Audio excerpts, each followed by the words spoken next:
एक समय की बात है। एक बार एक राज्य था। उसके राजा के सभी मित्र राज्यों के साथ बहुत अच्छे व्यवहार थे, यानी वो सभी के अच्छे दोस्त थे। सभी के यहाँ आना जाना लगातार लगा रहता था। इसीलिए सभी राज्य उनके लिए आए दिन कुछ ना कुछ भेजते रहते थे। कभी जेवर हो, कभी खाने को कुछ हो, कभी वस्त्र हो, कुछ ना कुछ गिफ्ट्स हमेशा देते रहते थे।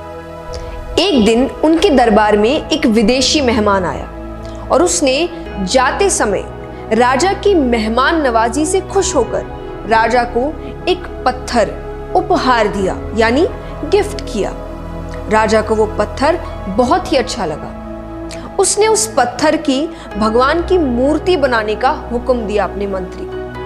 राजा उस मूर्ति को अपने राज मंदिर में लगवाना चाहते थे।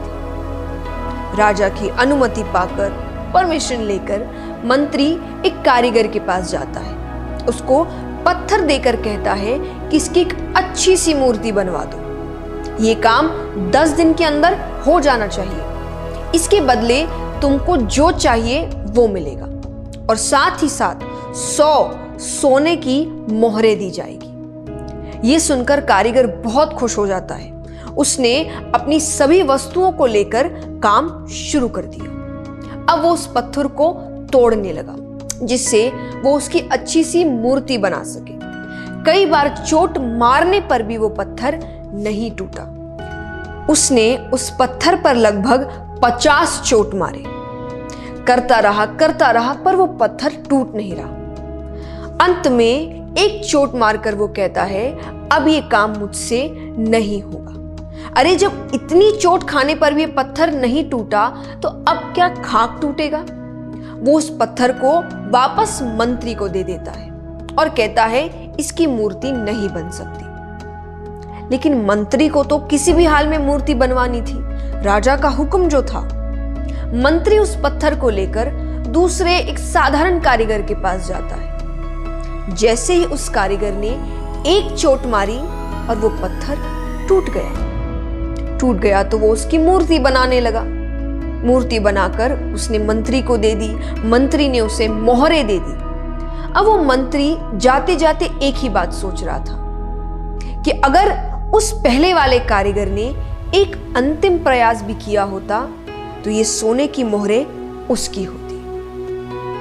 ये कहानी हमें क्या सिखाती है कि कई बार हम बहुत मेहनत करते हैं लेकिन फिर भी काम को अधूरा छोड़ देते हैं, ये सोचकर कि अगर अब तक नहीं हुआ तो आगे भी नहीं होगा। ये शायद मेरे लिए है ही नहीं, मेरी किस्मत में ही नहीं है, मुझसे होगा ही नहीं। पर असलियत में आपको बस एक बार और करने की जरूरत है, थोड़ी सी मेहनत और करने की जरूरत है, थोड़ा सा पेशेंस और रखने की जरूरत है। शायद जिस वक्त उस काम को छोड़ रहे हो उसकी अगली ही बार वो काम हो जाए, पर हम उसे छोड़ देते हैं। अपने गोल्स को छोड़ देते हैं, अपने सपनों को छोड़ देते हैं, अपनी जीत को छोड़ देते हैं। आपको पता है थॉमस एडिसन ने लाइट बल्ब सक्सेसफुली बनाने से पहले 9,999 टाइम्स अनसक्सेसफुल अटेम्प्ट्स करे।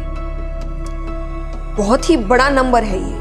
फिर भी जब वो सक्सेसफुल रहे और उनसे पूछा गया कि इतनी बार हारने पर भी वो मायूस नहीं हुए, उन्होंने हार नहीं मानी, अपना काम नहीं छोड़ा, तो उन्होंने एक ही जवाब दिया कि मुझे उन अनसक्सेसफुल अटेम्प्ट से पता चला कि इतने तरीके हैं जिनसे मुझे सफलता नहीं मिलेगी, तो मुझे इन्हें दोहराना नहीं है। तो मेरे लिए ये अनसक्सेसफुल अटेम्प्ट्स नहीं थे या मेरी हार नहीं थी, ये मुझे सही चीज सिखाने का तरीका था।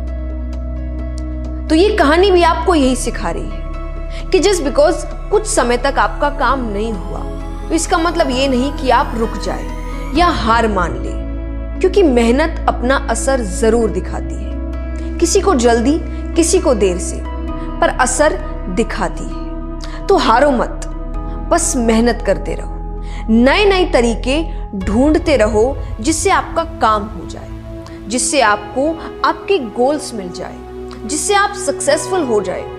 क्योंकि अगर तुम रुक गए तो वो जो सोने की मोहरें हैं वो कोई और ले जाए।